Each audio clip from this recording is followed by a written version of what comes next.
Hello everyone, hope you're doing well. I thought today we would talk about the Battle Pass because, let's be honest, last year's set of Battle Passes was pretty weak. I think it was the weakest in War Thunder's history.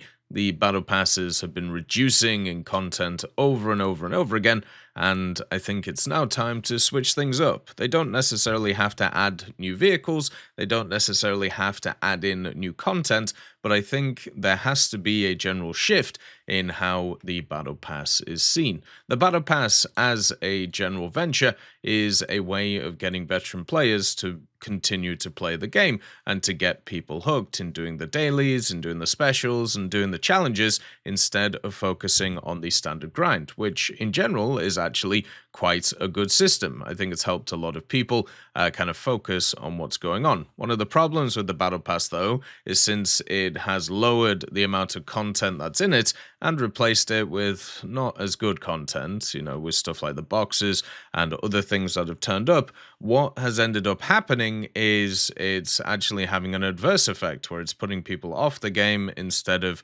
keeping them playing. So now it's time to think about new ways that the Battle Pass, in its whatever year, is it like its 5th or 6th year at this point, can actually rejuvenate itself and become a little bit more interesting. Now, one of the things they did is they removed one of the vehicles from the Battle Pass and they replaced it with a box. That box being, of course, the Battle Trophy, where you could get some old event vehicles or you could get a Golden Battles wager. And generally, I thought this wasn't too bad, but for a veteran player who's already done all of those events, the Golden Wager is kind of a spit in the face. It doesn't really matter. Because, in order to get all of those wins, you have to work really hard, and it doesn't even give you back the cost of the Battle Pass. So, in general, for me, that is a bit rough. So, I thought it's much better if you want to bring back vehicles in a different way.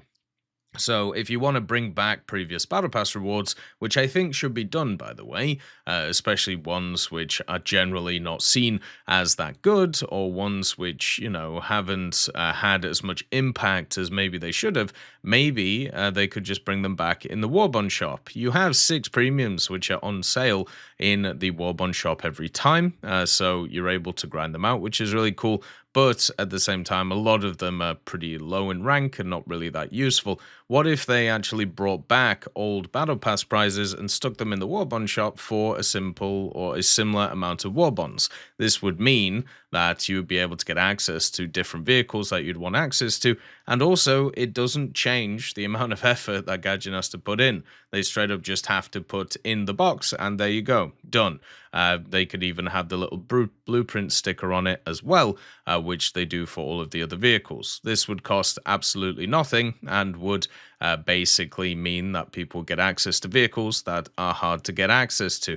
In this kind of sentiment as well, another idea that they could add to the Battle Pass is a box to use Convertible RP to research old vehicles with, or just unlock an old hidden tech tree vehicle. If you didn't know, in War Thunder now, there is a ton of hidden vehicles. One of the most recent ones was the PT-76 for China that they removed. There are rumors, of course, that the R2Y2s are going to disappear now since they added the Thai vehicles to the tech tree. Germany has a bunch of Italian vehicles in its aviation tech tree that are no longer able to be researched or purchased, and they are just gone, including 2 unique variants of the Sparviero, which just didn't make it to the Italian tree. You also have a bunch of the SP2Ms, the 2s, and a ton of other vehicles, obviously the Tiger 2105, the Panther 2, stuff like this. And the idea of removing these things because they were fake or because they were put into separate tech trees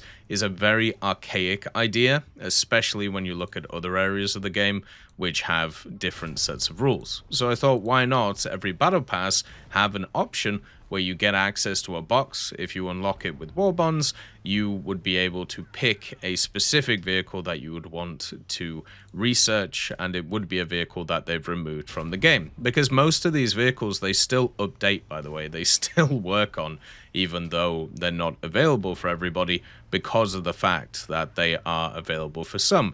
And this could somehow include the convertible research points, so therefore, you could actually research it with convertible research points, or maybe kind of like as a squadron vehicle system, maybe that could work in that way, so you could kind of like get it done there. Or it could be a different system, including the war bonds themselves, and also something like convertible RP. Hopefully it just doesn't involve GE.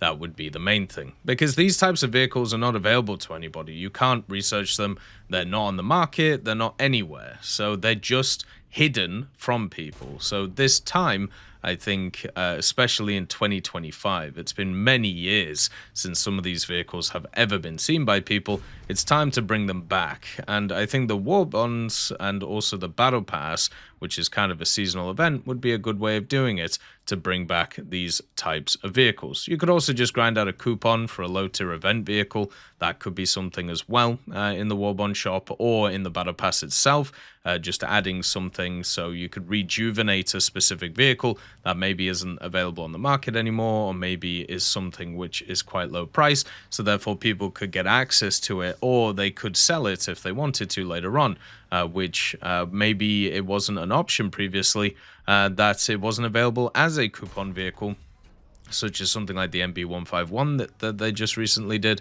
Maybe they could make it so, you could actually sell it. There's a lot of vehicles, once again, that have been events or war bond shop vehicles or battle pass vehicles that you weren't able to sell.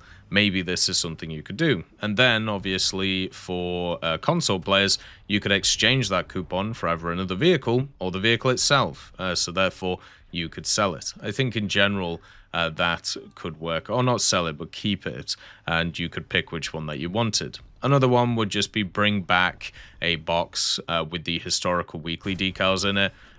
If you didn't know, if you haven't played War Thunder for, well, let's say before like 2021, they used to do monthly historical decals. You get access to like 10 of them, and then they would give you challenges to complete, and if you completed them, you got access to the decal itself. It was a really cool system, really simple, really effective, very similar to the Pages of History, apart from you weren't limited like per few days to do it, and you got some really cool decals from it. They removed this system, and it just disappeared, and it was supposed to, or at least it was touted to come back, and it just never did.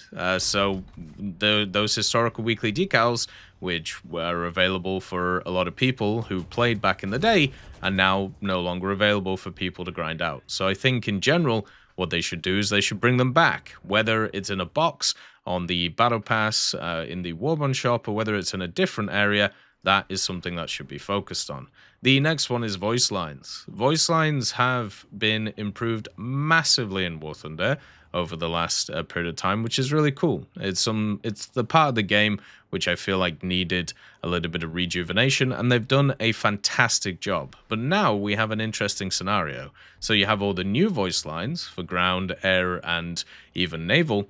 But one of the interesting things is you have all of these old voice lines which people actually really liked and kind of enjoyed. Stuff like Mr. Moon, obviously, for Sweden, and many others. So why not bring them back in the Battle Pass and be able to put in a system where you can pick which voice lines you hear when you kind of grind it out. You can chop and choose which ones you want for specific moments. Now, this does mean the quality might be a little bit different, but it's the player's choice, and they could pick what they want to do. Just like kind of like camos, where certain camos are a lot higher resolution than others because of how they are made. So if you, let's say, have like a Swedish Battle Pass vehicle, imagine if you also got a Swedish voice line along with it that you could implement. And then you could have a simple kind of option where you could turn on specific voice lines or turn off them, or have a wheel where you could change specific voice lines. And I know this is a lot of UI work, and I know this is a lot of coding work,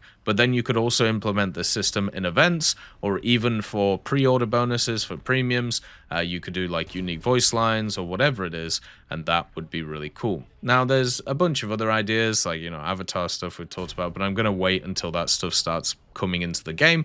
Those are the general ideas, which it's taking pre-existing content and it's making it new again, and also rejuvenating the battle pass at the same time. And I think that's something that has to be done. There's so much stuff that's available in War Thunder that people do not have access to anymore because there's no way of getting it. I think the battle pass and seasonal events in general are a great option to bring those back, and hopefully they do in the future. If you have any suggestions, make sure to let me know.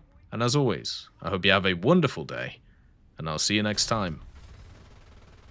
I'd just like to thank GMG Smiley, CD Beans, Chieftain Mike, EMN3 Galaxy, Tulio Pontecorvo, Brendan Quinn, Carrion Crow, Gus Irenicus, Pyman, Wartinder, Teddy, Daniel Stanton, Martinez, B. Young, Ozzy Panzer, Alan Hacker, Liam Shea, Opium Prime, Lafouche, Sem, Aslan, Uncle Bean, and Derek R.